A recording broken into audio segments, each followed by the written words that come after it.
So through this particular problem, what you see on the screen, what I'm basically covering is the concept of continuity and differentiability. Now, in-depth concept, if you want to go over and learn, there are a couple of lessons that I've made. I can just send you the link and you can go over it. But there are certain facts by which you can just solve this problem very easily. Now remember that whenever you say that a function is continuous, now what does continuous mean to me is basically that there is no break in the function. Now if this function is continuous, means there is no break. If there is a break in the function, this is not continuous. So if there is a hole, not continuous. There is an asymptote, like something like here. Let's say there is an asymptote. If I draw here, and if my function is, let's say in this case, if it is like here or here, then it is discontinuous. So what does actual continuity or continuous word mean to me? Now generally, if you see, this is a hybrid function. Okay, now in hybrid function, it's like the one function actually switches in form of and switches for certain domain to the some other function. Now wherever at the point where it is switching, that's possibly could be a point of discontinuity. Now let us say that there are two functions. One of them is like here and other one is like something like here. So at this point one, if the function is continuous, it means that at this point both the functions will have same y value. Number one. So sometimes the students get confused that, okay, this is, how can I take one here and I can take one here? Remember that when I say x less than 1, it simply starts with the point, let's say 0.9999999 and infinitesimal decimal points, which is close to 1. So it is not necessary that when they say x less than 1, I'll take 0. First, remove that from your mind. What is really important is that you are going to substitute these coordinates. You're going to take down these coordinates. Let's say if I take x as 1 here and x as 1 here and put in, and both the y values are the same, it means the function is continuous. Because that's a common logic. If it's discontinuous, it means that at this point, both the functions have different y values. So what is logical here is that you're going to just simply put in continuity, you just blindly put the point x as 1 and x as 1 and equate them. So that's how I get my first equation. -2 times 1 cube equals to 1 square plus a times 1.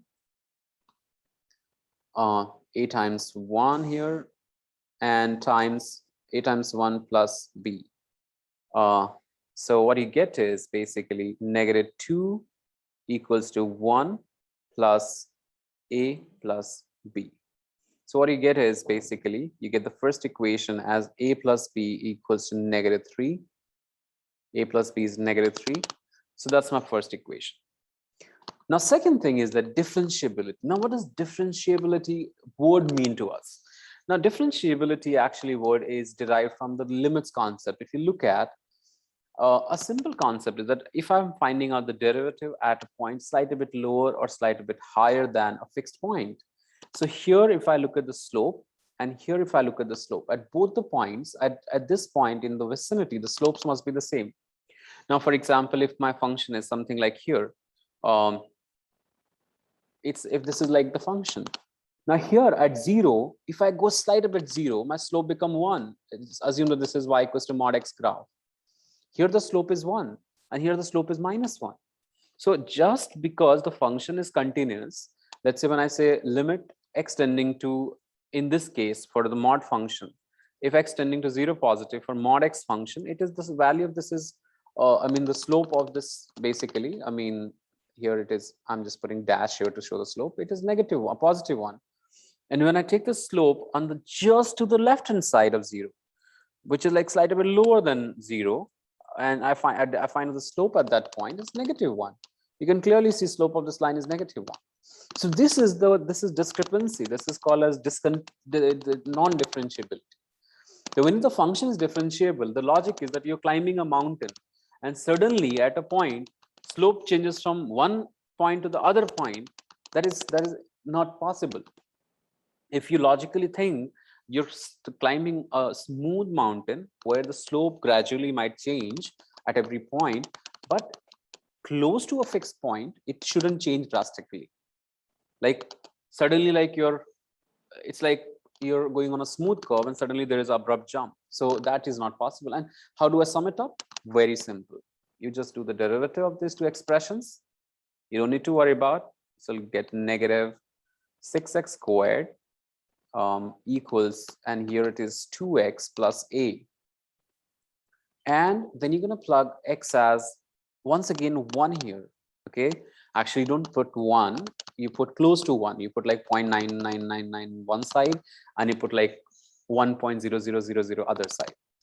So here if I put that, it'll be negative 6 times 1, and this will be 2 times 1 plus a, and then equate them. So you get a as negative 8. If I equate them, I get a as negative 8. And once you got a, you have got the equation for b. You can find out that b is nothing but 5. So after this, once you get the b, a and b as 8 and 5, negative 8 and 5 respectively. So here what we're going to do is negative 2x cubed is my first function, and x squared minus 8x and plus 5, that's your second function. This is for x less than 1, and this is for x greater than or equals to 1.